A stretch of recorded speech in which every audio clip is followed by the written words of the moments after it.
So, hello everyone, I am Sujata Verma. So, today I am telling you about something important for a chapter of digestive system.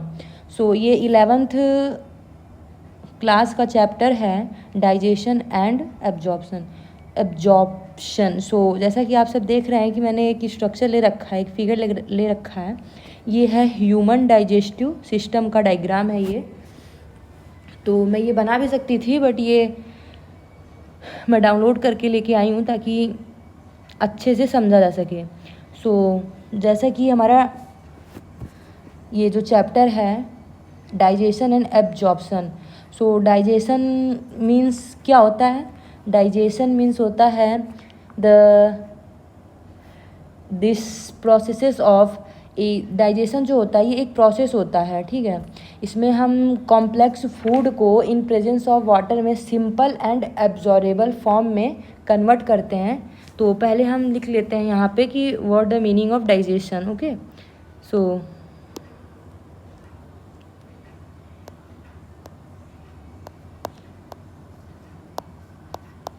Digestion it means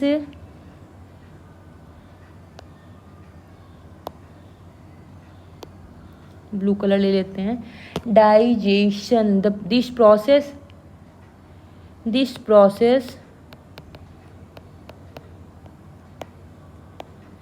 पहले हम इसको लिख लेते हैं, ठीक है। इसका डिफिनीशन लिख लेते हैं, फिर इस फिगर को अंडरस्टूड करेंगे। देन नेक्स्ट वीडियो में मैं लेके आऊँगी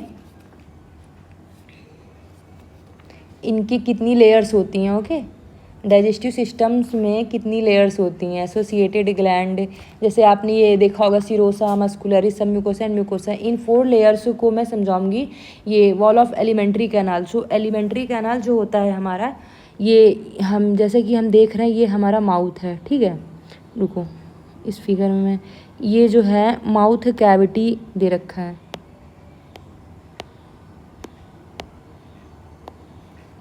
ये है, इस पे नहीं चलेगा क्या यार? इरेजर ही है।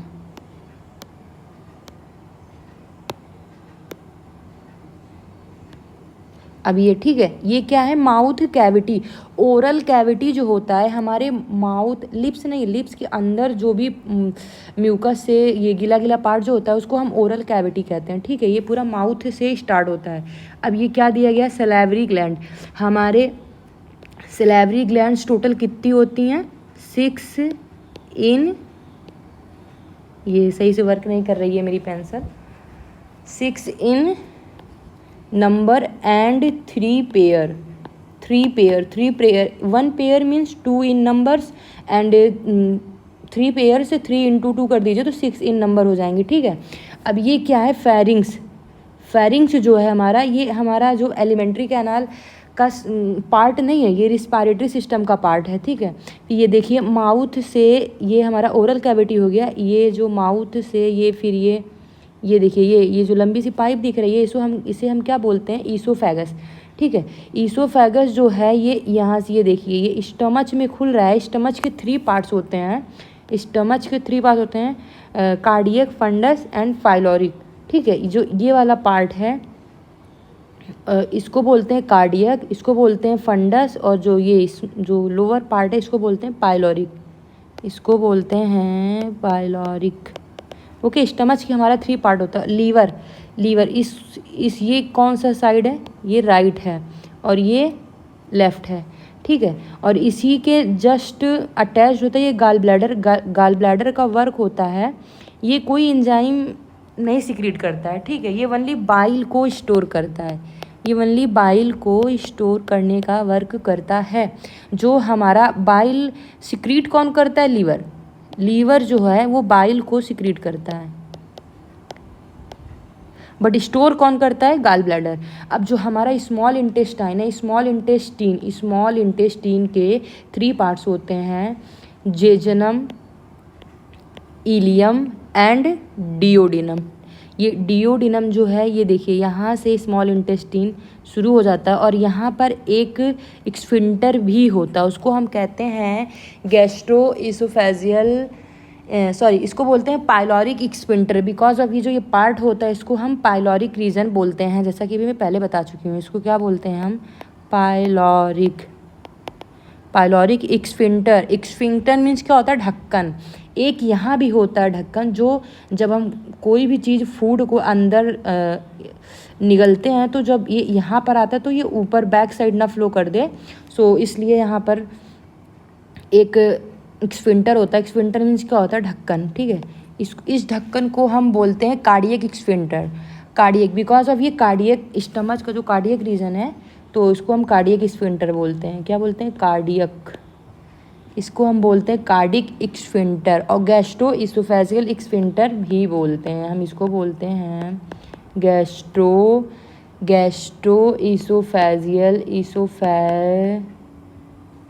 इसोफेजियल एक्सफिंक्टर, ठीक है। इसको कार्डियक एक्सफिंक्टर भी बोलते हैं। अब हमारा, हाँ अब ये हो गया ना, इसकी ट्रिक लिख लीजिए। जो हमारी छोटी इंटेस्टिन है वो क्या करती है? जिद करती है। क्या करती है? जिद करती है। जेजनम, इलियम एंड डियोडिनम।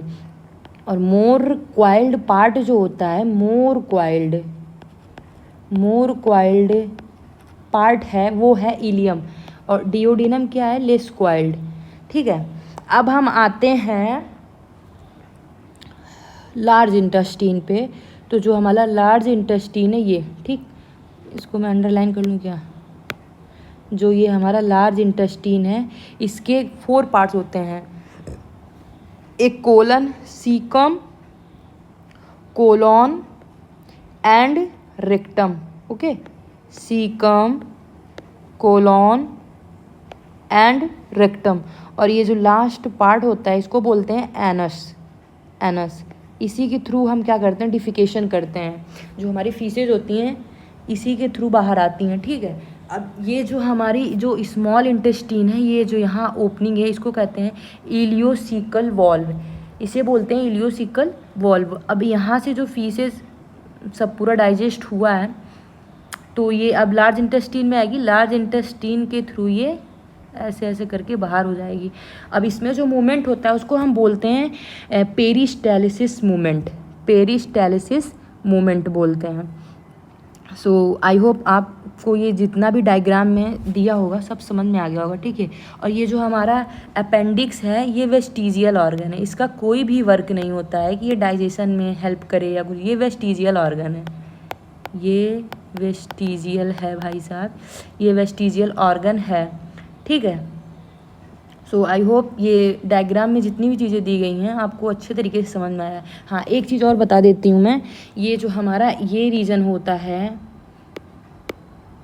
इसको हम बोलते हैं थोरैक्स रीजन। इसको हम बोलते हैं थोरैक्स रीजन। और जो हाँ इतना पार्ट है ना, और ये जो इतना पार्ट होता है इसको बोलते हैं एब्डोमेन। थोरैक्स इसको बोलते हैं एब्डोमेन। और जो ये बिलो वाला पार्ट होता है इसको बोलते हैं लंबर, ठीक। हाँ अभी मैं क्या लिख रही थी, ये इतना डायग्राम समझ में आ गया हो तो कमेंट सेक्शन में ज़रूर यस लिख दीजिएगा। फिर कोई भी डाइजेशन एंड एब्जॉर्प्शन चैप्टर का कोई भी आपको ना समझ में आ रहा हो तो आप कमेंट सेक्शन में आकर ज़रूर पूछ सकते हैं, एक कमेंट ज़रूर कर सकते हैं।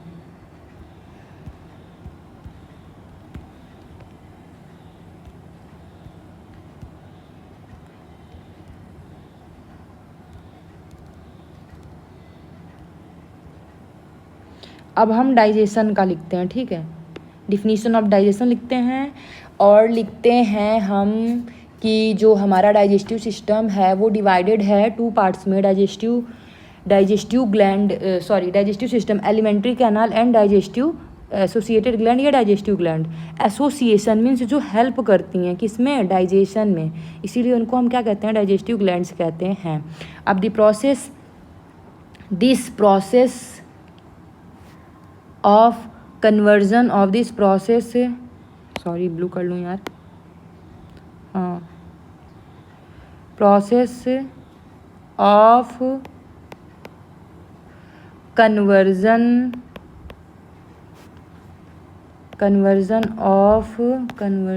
Of complex food substances to simple absorbable form is called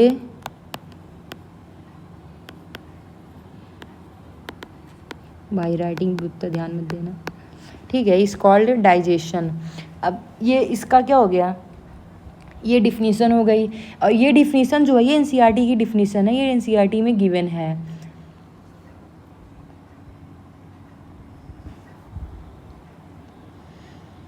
और जो हमारा डाइजेस्टिव सिस्टम है इसको हम मैकेनिकल एंड बायोकेमिकल प्रोसेस भी कहते हैं। जो हमारा डाइजेस्टिव सिस्टम है ये मैकेनिकल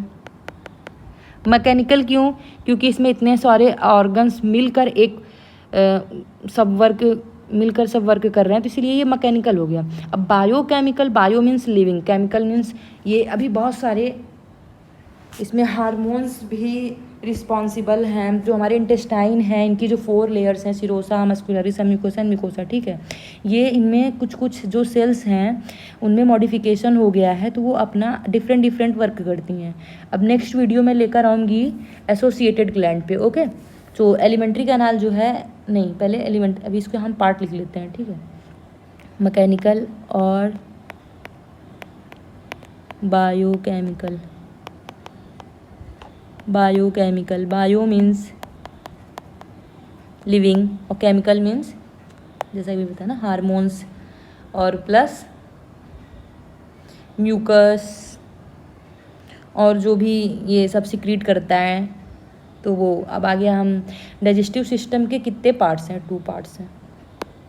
उसको हम ग्रीन से कर लेते हैं यार, ग्रीन से अच्छा लगेगा, चलो ऐसा लिख दो।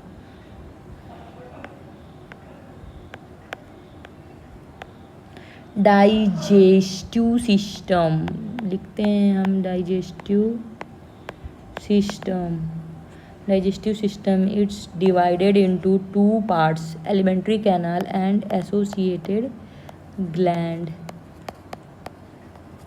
एलिमेंट्री कैनाल अभी बता देना, एलिमेंट्री कैनाल जो है पूरा माउथ से लगाकर एनस तक ये जितनी भी सब दिखाया गया है इसको एलिमेंट्री कैनाल कहते हैं, ठीक। अब आते हैं हम एसोसिएटेड ग्लैंड। एसोसिएटेड ग्लैंड और डाइजेस्टिव ग्लैंड्स। अब एलिमेंट्री कैनाल में जो सब पूरा पढ़ाई दिया मैंने, अब हम स्टार्ट करेंगे धीरे धीरे। ये मैं चैप्टर पूरा ख़त्म करूँगी, थोड़ा 5-5 मिनट का, या फिर जितने मिनट का ये अभी मैं चेक कर रही हूँ, जितने भी मिनट का ये बन सका है। सो आई होप मैं जितना भी समझा दिया उतना सब समझ में आ गया होगा। तो एक लाइक, एक कमेंट ज़रूर करके जाइएगा, okay. Thank you, bye bye guys.